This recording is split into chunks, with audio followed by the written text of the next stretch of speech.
Megszépen látható, hogy a érdekes haverő természetesen ugyanúgy drónok elleni támadással, és most pedig a látható a figyelő.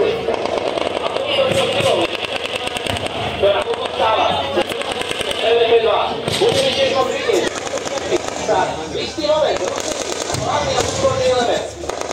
Opätovný, ktoré tvorí podporný element, prebrodí prihľadnúcom a zaujme postavenie závalom. Ďalšie preborné rúty na pechoty, ktoré tvoria síly hlavného útoku, prekonajú potom cez most a cez ďalší brod. Útočenci keď vejdú počas prvnú palbu na nepriateľské pozície.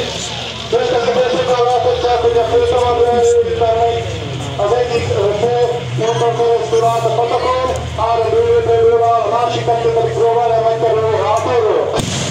Vážení diváci, v tomto momente BVP-2, tvoriaca podporný element, zaujala priestor závalom. Budete tiež môcť vidieť dosadnutie roja, ktorý sa rozobrie na priľahlom vale a imitáciu strelby z 35-metrového kanónu 2,42 prostredníctvom výbušiek.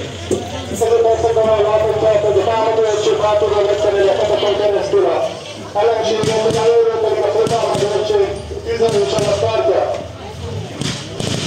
Specializovaný družstv bol celkový Roj je tvorený 6 prípadmi, z ktorých jeden zraniteľov a je tričov údla. Roj je vyzbraný tohoto za 58, 2 gulometmi a jednou odstreľovačou puškou FPD na puškou. Občasný to výzbroj Roj má jedného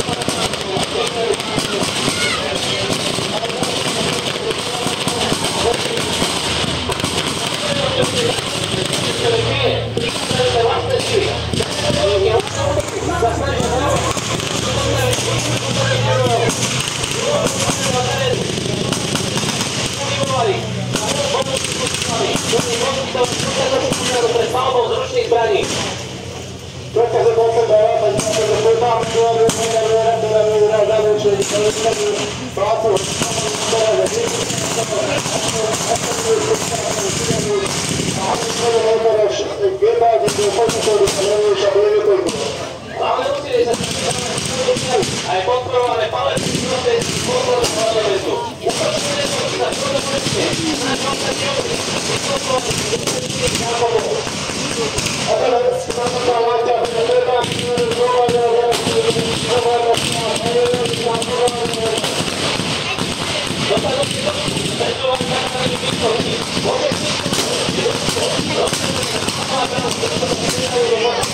BVP počas útoku plní útočí prísne na opakierované ciele. Gulometom sa tým zabraňuje technickým vojakom v tom, aby Következő percekben láthatják, hogy megszívják meg, hogy a többnyilván szépen a alkályos brávó csapatoknak bevetésre kerülnek gépuskák, gránátok, és megszívják a programot nemességes előtt. Na základe a dron a útočenské jednotke poskytuje spravodajské informácie o pôsobení nepriateľských síl v danom priestore.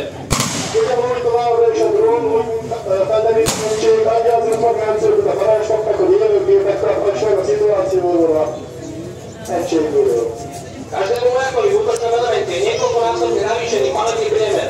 Bežne sa do systému zákopov vstupuje s 8 až 10 zásobníkmi. Vojaci pracujú v dvojiciach až trojiciach a jednotlivé dvojičky si odovzdávajú úsilie do sekciách zákopového systému. Dôležité je tiež odovzdávanie signálov každému členovi tímu kvôli zvýšenému bojovému stresu. Veliteľ čaty v tomto momente vydáva pokyn na dočistenie priestoru. Ďalšou predsedu percekben tisztítkenik az ellenség tőlem. Ahogy látjuk, kettes csoportokban harcolnak, mindegyik össze van szokva, és próbálják megderíteni, hol kell a ellenség. Boj zákopov je mimoriadne fyzicky aj psychicky náročný. Obmedzený priestor, blízkosť nepriateľa, neustály stres mín, ostreľovačov a presne navázané palby. To všetko vytvára extrémne podmienky. Vojaci musia zvládať rýchle rozhodovanie, dokonalú orientáciu v teréne a schopnosť reagovať pod tlakom. Pri boji v zákopových systémoch sa používajú granáty a zadimovacie clony. Ahogy lássák, a következő percekben a katonáknak nagyon nehéz feladatokon, nem olyan egyszerű ez az álmháború, ahogy már mennek bele a kiásott úgynevezett drónokat, magában már 8-10 telitárnál mennek előre, megjelent a fizikai feszültség és a pszichikai feszültség ugyanúgy. A Mohli sme vidieť, že vlastné jednotky dobili nepriateľské obranné postavenia. Môžeme tiež povedať, že velitelia nepriateľských družstiev si pomerne dobre pripravili svoju obranu. Zákopy sú súčasťou moderného vojska a príslušníci ozbrojených síl Slovenskej republiky sa aktívne pripravujú aj na túto taktickú činnosť. Ale másik a srácok, hogy régen megoldották ezt a helyzetet, itt az ellenséget leegyezték, el tudtak foglalni a pozíciókat az első és második főállnak, ahogy látjuk, számára készülnek a következő harcokra. Možno pre technicky taktejšieho diváka budete zaujímavé povedať, že pásové vozidlá sa na zemi pohybujú nielen vďaka samotným pásom, ale prostredníctvom celého